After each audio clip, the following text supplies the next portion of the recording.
Hello all. So here is question number 2 for questions for short answer of SC Verma, chapter 5 Newton's laws of motion.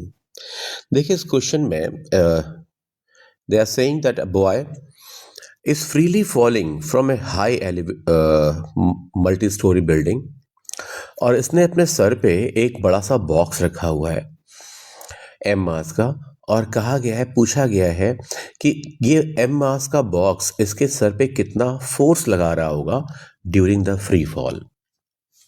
तो देखिए बहुत interesting question है ये। Okay, तो जरा इनको समझते हैं। देखिए पहले मैं मान लेता हूँ कि ये बॉक्स है, ठीक है, और ये मैन है, ठीक है। हालांकि मैन ने या बॉय ने बॉक्स को अपने सर पे रख रखा है, ठीक है, हम भी यही मान रहे हैं, बट हमने क्या किया, हमने इनके एफबीडी को अलग अलग बनाने का डिसाइड किया है। चलिए अब मान लीजिए कि मैन का मास, सॉरी, हाँ जी, मैन का जो मास है वो m है और बॉक्स का मास कैपिटल M है। तो दोनों के वेट्स होंगे mg, बॉय का मास भी क्या होगा mg। और अगर इन दोनों के बीच में अगर ये जो है जो बॉय है, हाँ, अगर ये बॉय के सर पे बॉक्स की वजह से कोई फोर्स फील हो रहा है ऐसा n, तो इसके रिएक्शन में इसका सर भी बॉय पे उतना ही फोर्स लगाएगा n। तो हम देख सकते हैं कि इस n को एज्यूम कर लिया हमने।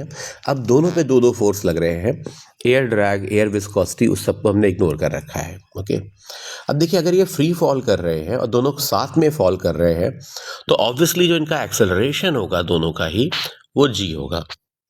ओके, अब डाउनवर्ड डायरेक्शन को पॉजिटिव मानते हुए अगर हम इनका न्यूटन्स लॉ लिखें तो आप देखेंगे बॉय पर जो दोनों फोर्स हैं वो नीचे की तरफ ही लग रहे हैं, n plus M G equals to m। और देखिए इनका एक्सेलरेशन भी क्या है, a ही है, सॉरी इनका एक्सेलरेशन क्या है, g है, ठीक है, बॉय का एक्सेलरेशन g है। और ऐसे ही हम वैसे तो ज़रूरत नहीं है बट हम अगर बॉक्स का भी न्यूटन्स लॉ ऑफ मोशन लिखें तो उसका लिखेंगे mg माइनस n और इक्वल्स टू mg, क्योंकि दोनों का नेट एक्सेलरेशन कितना है, g डाउनवर्ड। तो इसमें ये दोनों ही इक्वेशन हमें एक बात सजेस्ट कर रही हैं कि ये कैंसिल हो जाते हैं और ये इक्वेशन तभी सेटिस्फाई होंगी जब n की वैल्यू क्या आएगी, 0 आएगी। इसका मतलब है कि जब ये बॉय फ्री फॉल स्टेट में होगा तो दोनों ही सेम एक्सेलरेशन से गिर रहे होंगे और दोनों एक दूसरे को बिल्कुल भी पुश नहीं कर रहे होंगे। सो जो नेट फोर्स है by the box on the head of the boy वो 0 होगा। अब इसके बाद लिखा है does the force greatly increases during the period he balances himself after striking the ground. बिल्कुल बिल्कुल होगा। देखिए जब ये ग्राउंड पे स्ट्राइक कर रहे होंगे तब उनका एक्सेलरेशन, तब इन दोनों का एक्सेलरेशन इनफैक्ट जी से बहुत ही क्विकली 0 हो जाएगा। और अगर एक्सेलरेशन 0 हो जाएगा उस पीरियड में अगर देखें तो दोनों को ही बहुत स्ट्रांगली रिटार्ड होना पड़ेगा, ठीक है। अब बॉय को कौन रिटार्ड करेगा, तो जो बॉय है, ठीक है, उसको तो रिटार्ड करेगा ग्राउंड की रिएक्शन, ओके, जो बहुत लार्ज होगी और ग्राउंड की रिएक्शन बॉय पे लगेगी, ओके। और ये जो है वो बॉय को रिटार्ड करेगी। लेकिन जो बॉक्स है वो तो इसके सर पे बैठा है ना, और उस पर भी mg का फोर्स लग रहा है, इसे कौन रिटार्ड करेगा।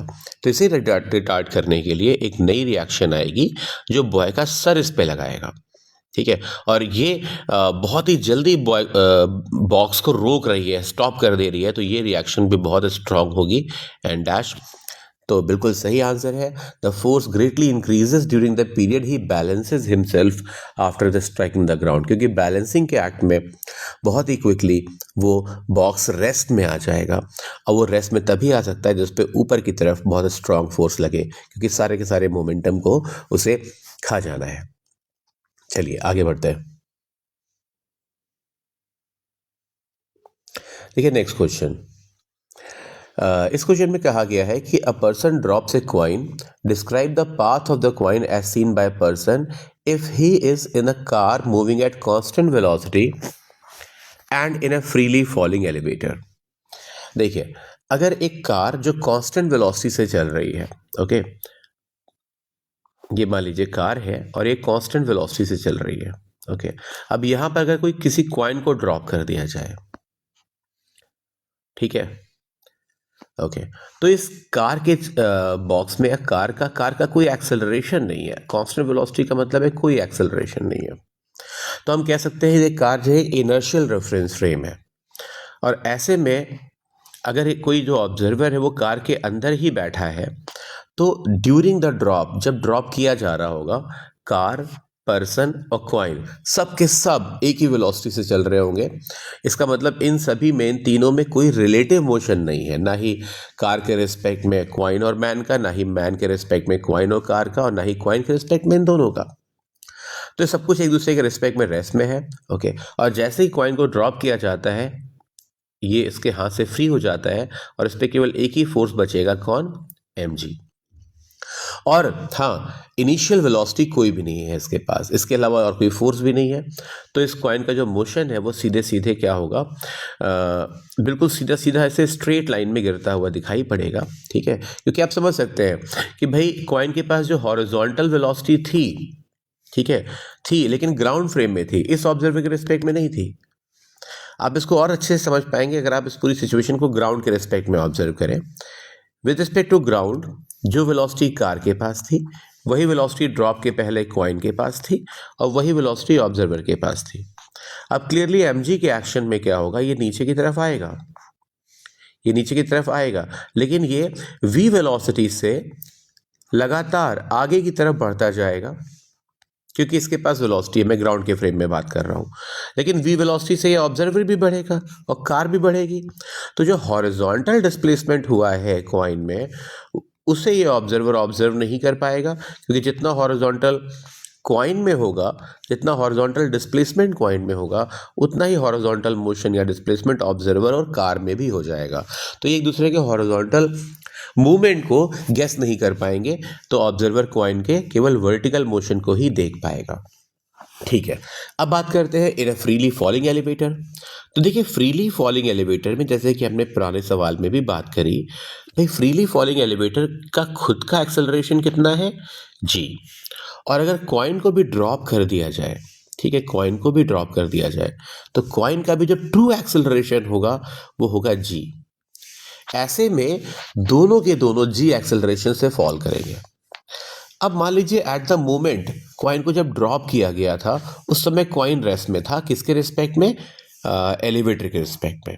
इसका मतलब जो वेलोसिटी एलिवेटर की थी उतनी वेलोसिटी कॉइन के पास थी, ठीक है।